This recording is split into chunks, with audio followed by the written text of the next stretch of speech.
हर कोई बहुत ही खुश था। उसी जंगल में एक गर्भवती भैंस भी रहती थी। उसके बच्चे को आने में बस कुछ ही दिन बचे थे। ऐसे में वो एक दिन घर से दूर घास खा रही थी। घास खाने के बाद वो अपने बच्चे से बातें करने लगती है। अब पेट भर गया कि नहीं है मेरे बच्चे?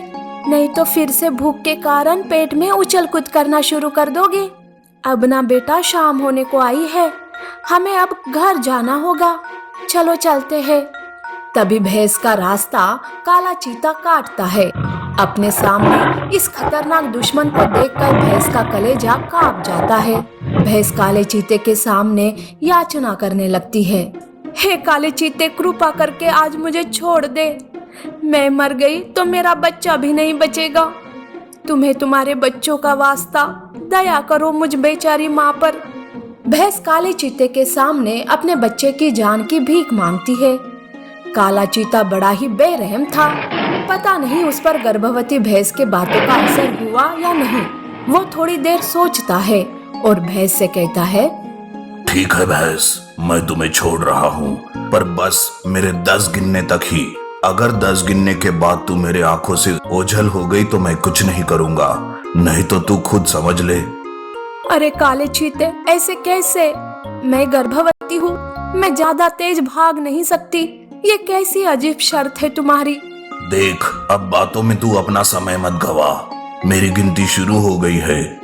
1, 2। काला चीता भैंस के भागने से पहले ही गिनती शुरू कर लेता है।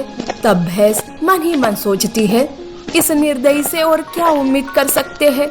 पर अभी अगर तेज भागी तो मेरे बच्चे को कुछ हो ना जाए, और नहीं भागी तो ये काला चीता मुझे मार देगा। हे भगवान, मेरी मदद करना। भैंस ऐसा सोचते हुए तेजी से भागने लगती है। काले चीते की अब गिनती 9 तक आ गई थी, पर भैंस अभी भी काले चीते के नजरों के सामने ही थी। काला चीता बस 10 गिनने ही वाला था, तब वो भागती हुई भैंस को आवाज देकर कहता है, अरे भैंस, तू तो कछुआ निकली। देख, अब शर्त के हिसाब से 10 होते ही मैं तेरा शिकार कर लूंगा। काला चीता आखिरी 10 कहते ही भैंस के पीछे भागता है। वो उस पर हमला करता कि तभी बीच में बाघिन आती है।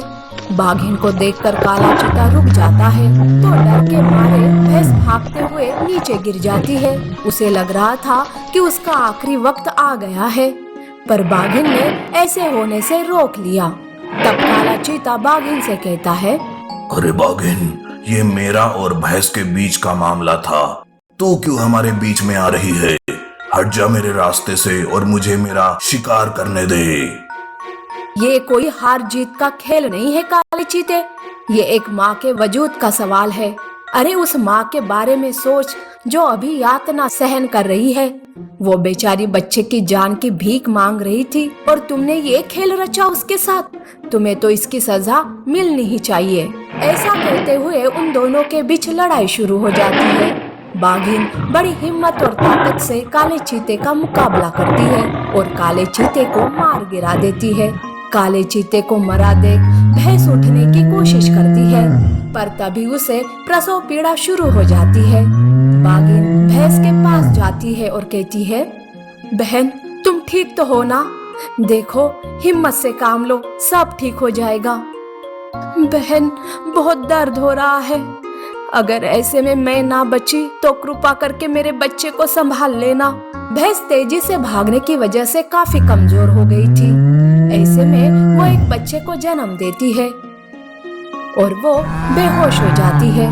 बाकी के जानवर वहां इकट्ठा हो जाते हैं। बाघिन बेहोश भैंस को जगाने की कोशिश करती है। बच्चे का तो माँ के लिए रो रो करके बुरा हाल हो चुका था। तभी हिरन कहती है, अरे अब तो उल्लू वैद ही भैंस को होश में ला सकता है। बच्चे का देखो कैसे बुरा हाल हो चुका है। अरे बंदर, जाओ जल्दी से उल्लू वैद को बुला कर लेकर आओ। बंदर उल्लू वैद को बुला कर लाता है। उल्लू भैंस को दवा देता है और सब कुछ ठीक हो जाएगा, ऐसे कहते हुए वहाँ से चला जाता है। वैद्य की बात सुनकर सारे खुश हो जाते हैं। बच्चा तो खुशी से नाचने लगता है। अब सारे भैंस के होश में आने का इंतजार करते रहते हैं। थोड़ी देर में भैंस को होश आता है।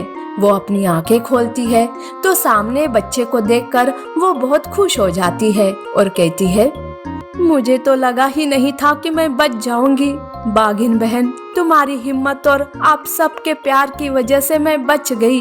तुम सबका ये उपकार मैं कभी नहीं भूलूंगी। भैंस सबका धन्यवाद करती है। सारे अपने अपने घर चले जाते हैं। भैंस अपने बच्चे को प्यार से गले लगाती है और अपने बच्चे के साथ खुशी खुशी जीवन गुजारने लगती है। जंगली सुअर और हाथी। एक समय की बात है,